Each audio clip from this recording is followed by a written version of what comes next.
Say, in the world of music, where there's a hit, there's a writ.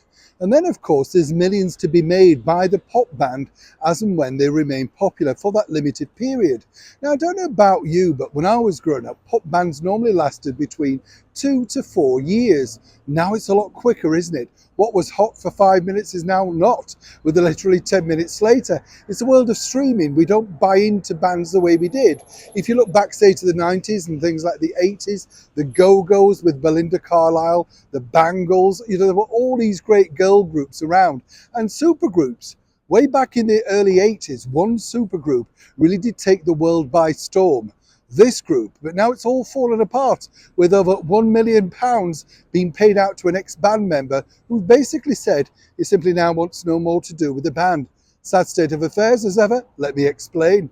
Hi, good morning. Neil Sean here. Nice to see you. I hope you're keeping well. We're talking about the band that gave us the Karma Chameleon. It's a Miracle, Colour Me Blind, and of course their perennial favourite, Do You Really Want to Hurt Me? Boy George and Culture Club were really the band of the moment, making millions around the world, huge tours and incredibly popular around not just the US, the United Kingdom, but simply around the world.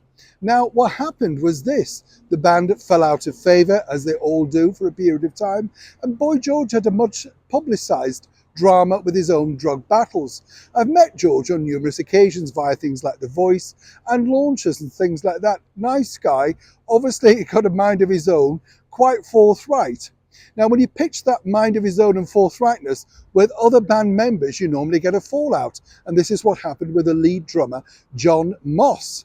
Now, basically, they seemingly that they cannot get back together because they don't seem to get on any longer. Now, the sad news is that Boy George recently lost his beloved mother, so it's obviously a very difficult time.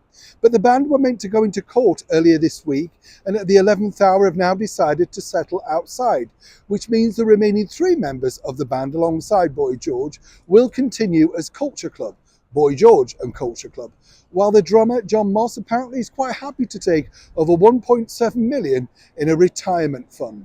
But it's strange to think, isn't it, that when you look back to that particular era where we all bought those wonderful picture books and, sleeves and red vinyl and all that sort of thing, it always ends up in acrimony, seemingly because, of course, the band fall out over one thing. It's normally mismanagement of money, or indeed the fact that certain band members believe they should be paid more money. On this particular occasion, though, it doesn't look like we'll ever see the fully reformed Boy George and Culture Club again. But as one source told me, what a lovely legacy of music they've all left behind, and they still remain as popular today as they did in their heyday, constantly touring, making TV appearances, and at points making brand new music too. But isn't it a shame it all ended this way, when if you think about it, they famously sang about Karma Chameleon. Neil Sean in the very heart of London.